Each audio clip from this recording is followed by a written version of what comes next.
महाभारत के नायक अर्जुन को कौन नहीं जानता, लेकिन क्या आप जानते हैं कि अर्जुन ने 4 विवाह किए थे। अर्जुन की 4 पत्नियां द्रौपदी, सुभद्रा, अलूपी और चित्रांगदा थी। आज के इस वीडियो में हम आपको अर्जुन की पत्नी चित्रांगदा की कहानी बताएंगे। चित्रांगदा के बारे में 5 रहस्यमयी बातें।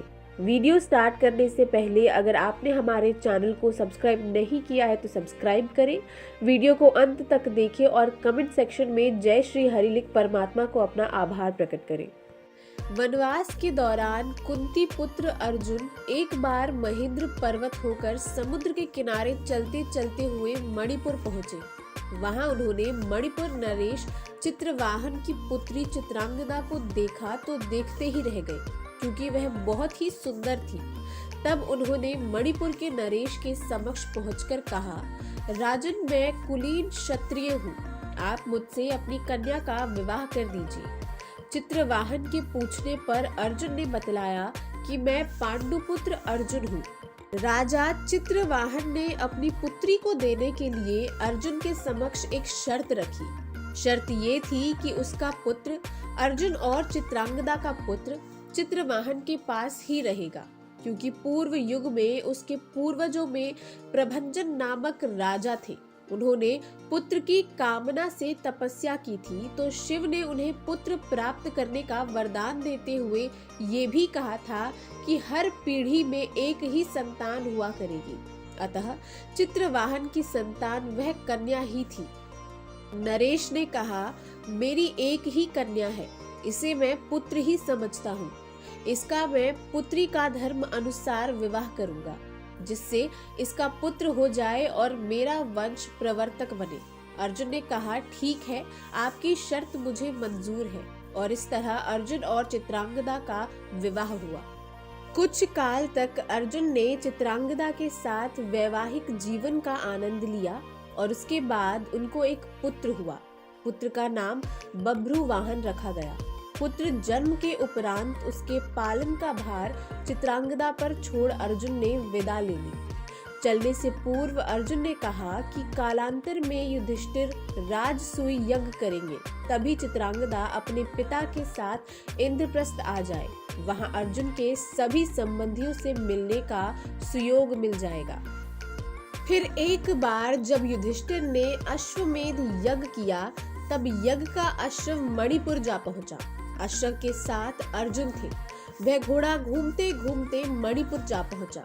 मणिपुर नरेश बभ्रुवाहन ने जब सुना कि मेरे पिता आए हैं, तब वह गणमान्य नागरिकों के साथ बहुत सा धन साथ में लेकर बड़ी विनय के साथ उनके दर्शन के लिए नगर सीमा पर पहुंचा।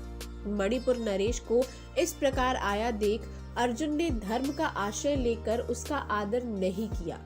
उस समय अर्जुन कुछ कुपित होकर बोले, बेटा, तेरा ये ढंग ठीक नहीं है। जान पड़ता है तू क्षत्रिय धर्म से बहिष्कृत हो गया है। मैं महाराज युधिष्ठिर के यज्ञ संबंधी अश्व की रक्षा करता हुआ तेरे राज्य के भीतर आया हूँ, फिर भी तू मुझसे युद्ध क्यों नहीं करता? क्षत्रियों का धर्म है युद्ध करना। अर्जुन ने क्रोधित होकर कहा, तुझ दुर्बुद्धि को धिक्कार है, तो निश्चय ही क्षत्रिय धर्म से भ्रष्ट हो गया है। तभी तो एक स्त्री की भांति तो यहाँ युद्ध के लिए आए हुए मुझको शांति पूर्वक साथ लेने के लिए चेष्टा कर रहा है। इस तरह अर्जुन ने अपने पुत्र को बहुत खरी खोटी सुनाई। उस समय अर्जुन की पत्नी नागकन्या उलूपी भी उस वार्तालाप को सुन रही थी। तब मनोहर अंगों वाली नागकन्या उलूपी धर्म निपुण बभ्रुवाहन के पास आकर यह धर्म सम्मत बात बोली, बेटा, तुम्हें विदित होना चाहिए कि मैं तुम्हारी विमाता नागकन्या उलूपी हूँ। तुम मेरी आज्ञा का पालन करो, इससे तुम्हें महान धर्म की प्राप्ति होगी। तुम्हारे पिता कुरुकुल के क्षेत्रवीर और युद्ध के मद से उन्मत्त रहने वाले हैं, अतः इनके साथ अवश्य युद्ध करो। ऐसा करने से ये तुम पर प्रसन्न होंगे, इसमें संशय नहीं है। ये सुनकर बभ्रुवाहन ने अपने पिता अर्जुन से युद्ध करने का निश्चय किया। तब अर्जुन और बभ्रुवाहन के बीच घोर युद्ध हुआ।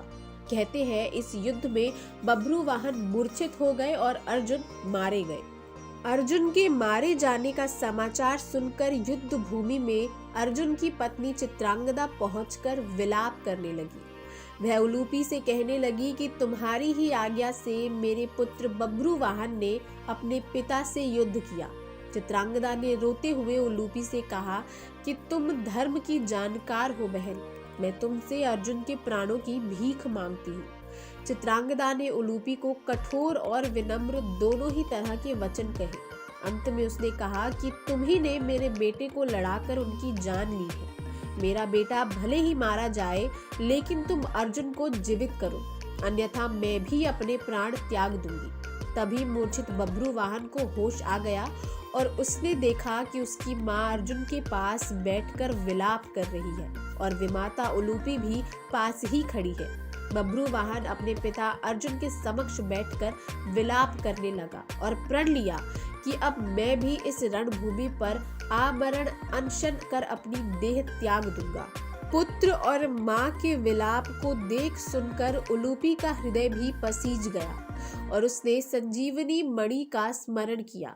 नागों के जीवन की आधारभूत मणि उसके स्मरण करते ही वहां आ गई। तब उन्होंने बब्रुवाहन से कहा कि बेटा उठो, शोक मत करो, अर्जुन तुम्हारे द्वारा परास्त नहीं हुए हैं। ये मनुष्य मात्र के लिए अजेय है। लो, ये दिव्य मणि अपने स्पर्श से सदा मरे हुए सांपों को जीवित किया करती है। इसे अपने पिता की छाती पर रख दो, इसका स्पर्श होते ही वे जीवित हो जाएंगे। बब्रुवाहन ने ऐसा ही किया। अर्जुन देर तक सोने के बाद जागे हुए मनुष्य की भांति जीवित हो उठे। फिर उसने अश्वमेध का घोड़ा अर्जुन को लौटा दिया और अपनी माताओं चित्रांगदा और उलूपी के साथ युधिष्ठिर के अश्वमेध यज्ञ में शामिल हुए।